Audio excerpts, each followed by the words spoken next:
Publisher Blue Orange Games, which has branches in France and the United States, tends to release games in 4 categories. You have titles like Where's Mr. Wolf and Dragomino that are very much aimed at young players, although they are playable by people at any age. You have real-time games like Dr. Eureka and Flying Kiwis, where often you're just trying to do something as fast as possible in order to win. You have family strategy games such as Blue Lagoon, Photosynthesis, and Cloud City, which have a similar look to the games for young people, but with a few more rules, complications, making them appropriate for people ages 8 and up. And then you have this 4th category where the games look like they are family strategy games, but they are actually abstract strategy games in disguise.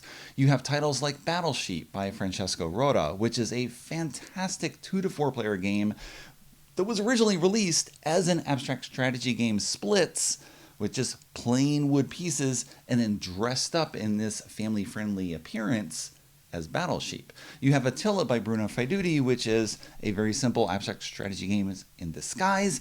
And you have the title I'm talking about today, Block Ness by Laurent Escoffier, which you look at the cover and you're just like, yes, we are playing a Loch Ness monster and we are fighting for control of the lake, which I have heard from Scottish players, not appropriate. Do not refer to Loch Ness as a lake. I was not aware of that. But the title tells you what you're doing. You're in Loch Ness. You are a monster. You are blocking other people. And it looks very cute. But actually, the game is very much an abstract strategy game in disguise. Something you might normally see looking like this, where it's very dry and serious. And I love the titles from Clemens Gerhard's. But this is not something that's going to pop off the shelf to a mainstream buyer because it's not going to be on the shelf in the first place. But this is something you will see on the shelf. It looks very cute, but it's actually extremely cutthroat if you play it that way. Let me show you how it works. Here are the components in Game Board for Block Ness, with each player having a set of 12 monster parts consisting of a head, a tail, and 10 body pieces. And each set of 10 body pieces is somewhat different from each other set. So you'll have a slightly different experience if you were playing the green monster versus the orange, blue, or purple one. To set up, each player is going to take their shortest piece and place it in the middle of the board with the head and tail attached. In a 2-player game, you play only in this dark area. In a 3-player game, you expand out a bit. In the 4-player game, you use the entire board. So I am set up for a 2-player game with orange placing first, then purple, and now we begin by diving under the water and coming up in a new location, whether with our head or tail. To do that, you are going to choose one of your pieces, and you must place it so that it is adjacent to either your head or tail orthogonally. So when the purple player set up here, they cut me off, and I can no longer play in this particular spot from the tail. But I can do something like go here with my head, where I dive underwater, and then my head comes out here. Okay. Alternatively, I could dive out of the tail, come out this way, I could come out this way, or I could even cross over the other player by looping on top of them.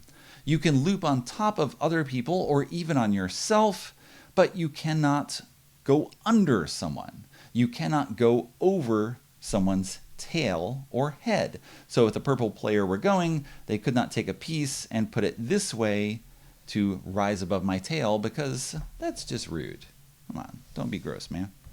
But you can go somewhere else. So maybe I do this with my tail and come across here to try to cut off the other player. If the orange player, for example, put a piece like this, that would be a terrible decision because their head could no longer play. Each place is outside of the playing area or blocked. So don't do that. Make a better decision. Figure out what you want to do. Let's say we do something like this. Let's try to block off the purple player from playing. Although, of course, the purple player can now just double back. And then on a future turn, they can play off of these 2 places. So you're going to take turns placing the pieces on the board until you are forced to pass. Sometimes you might be forced to pass because you can't play something in particular, such as not being able to go over someone's head or tail. However, if the orange player now takes a turn and does something like this, and now their tail is in a different location, well, now it's perfectly fine to go over that piece that was previously cut off from you. So purple player can go here. You're going to keep taking turns until you cannot play any further, and as soon as all players cannot play any further, whoever has played the most pieces onto the board wins. If there's a tie, then the player who has the taller head will win. So in this case, the purple player has a higher head, but of course the game is not over yet because each of them has more pieces to play. And there's an overview of Block Ness, with you learning in just a couple of minutes how to set up the game, how to take turns, and how to determine a winner with multiple examples of gameplay shown. What's not immediately clear from that presentation is how good this game is, and I can talk for far more than a couple of minutes about that, both in terms of the look of the box and the gameplay itself. So to start with, this game looks like a super friendly, easy to play game where you're going to have a fun time of monsters attacking one another. And that is exactly what is delivered because, of course, you can play this game very casually and simply, where you just put pieces down and then you eventually turn up, oh, you won, how about that? And then we'll do it again, and then we'll do it again.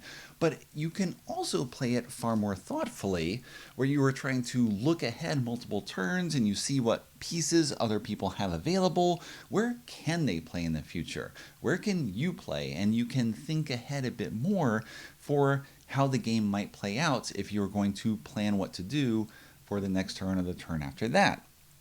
I've played Block Ness 6 times now on a review copy from Blue Orange Games, with twice each with 2, 3, and 4 players. So I've tried all the player counts and had the different experiences, and it feels very different, of course, depending on the player counts. Because with 2 players, of course, you have only one person who's taking a turn before you go again, and you can much more readily plan ahead for what they might do and how you might respond. You have to worry only about them. As you add in a 3rd or 4th player, well, of course, you can play from either your head or tail, and in a 2-player game, the other player is probably only going to affect one of those sides. But with 3 or 4 players, someone might be playing up against your head and someone else is playing against your tail and sort of slamming you on both sides, and then you have to figure out what is the more immediate threat and how are you going to get out of that. So there's more concern there with more players, and it's a different experience.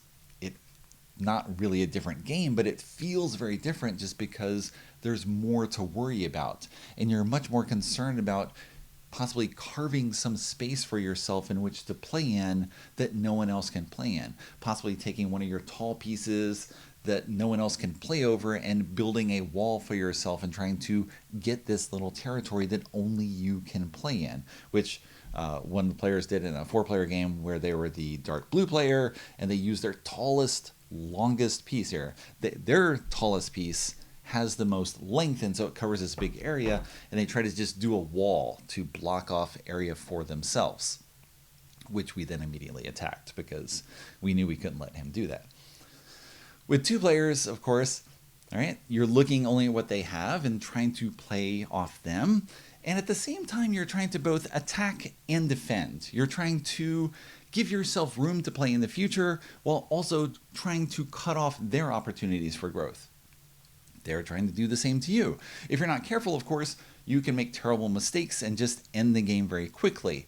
In a 2-player game, I put my starting piece, the other player put their starting piece, and then I pointed out that if they did that starting piece where they were playing initially right along the edge of the board, well, I could take my first turn, put one of my pieces against theirs, and then their starting piece, which was not this one, but let's pretend it was, well, they can't play here and they can't play here because it's a 2-player game, and then they couldn't play here because I put my piece up against theirs, and this half of their monster was now out of play. It was done. So I took back my move, they took back their move, and they went somewhere else to start. You can make those types of simple mistakes that will just eliminate you or make things far more difficult for yourself if you are not paying attention and just going with whatever feels right at the time. Again, it depends how much you want to focus on playing. And so you get this experience of, playing casually and then more seriously and more seriously, sort of cross-sected with playing with 2, 3, and 4 players, because you get this different experience depending on those variables as you are coming to the table. Because with 2 players, you're only in that center area. It's very tightly constrained. And that's on purpose, of course, because otherwise both of you could put down all your pieces and yay, you're both winners. But with 3 players, you get a little more room and a little more room, and then you try to, again, get space for yourself. And so let me go back to this box here. So you've got the genius of the look itself, right? It's that Ticket to Ride genius style design where you are emphasizing the friendly family nature of the game, and yet you can play Ticket to Ride far more cutthroat than other people might, where you are blocking people continually and cutting them off and trying to punish them and make them score negative points for tickets rather than just trying to maximize your own. This game does the same thing, where yes, you've got these friendly monsters, but they are still monsters. You also have the Block Ness game, which of course, again, as I emphasized, you've got Loch Ness, that's clear, you got Block Ness because you're blocking, but also the name is reminiscent of Blockus. And I don't know whether that's intentional or not, if you are familiar with that abstract strategy game. Blockus is a game I believe came out in 2000 by Bernard Tavishian. Mattel is currently the publisher of Blockus. And the gameplay of Blockus is actually very similar to Block Ness, or rather, Block Ness is very similar to Blockus. Blockus, if you're not familiar with it, it's an abstract strategy game where you have a square grid and a set of plastic pieces. You're putting pieces on the grid starting from the corner, and each piece you place can only touch a corner of one of your other pieces. So you are spreading across the board and trying to place as many pieces as possible, like Block Ness.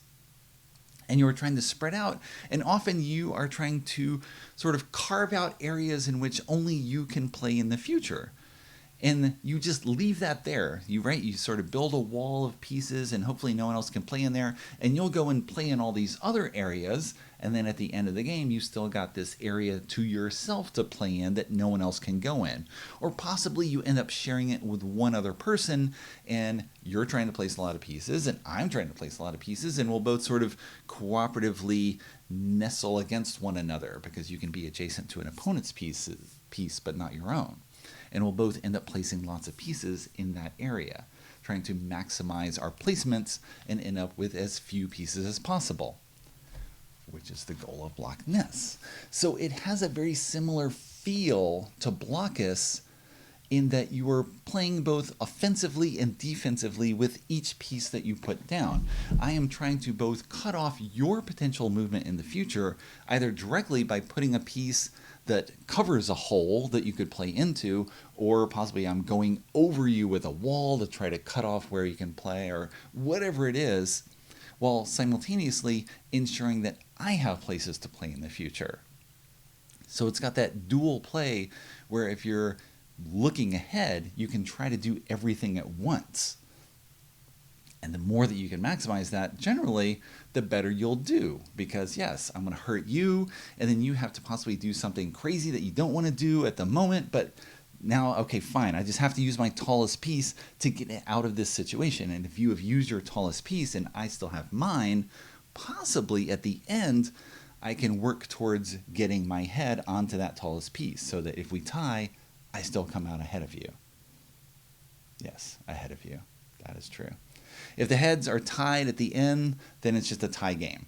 That's all it works out. The tails don't matter. It's just how much you stand above other people, cutting your head off the camera. That's your success. So, again, very simple, easy to play, easy to get into. This is going to get a lot more attention in general than the abstract strategy game, not just because of the look, right? This is going to attract casual young players.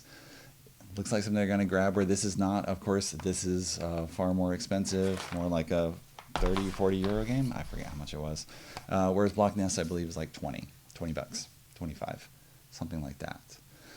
It's kind of amazing that Blue Orange can do this type of presentation. And what's more, this is a game that pretty much could only exist in plastic.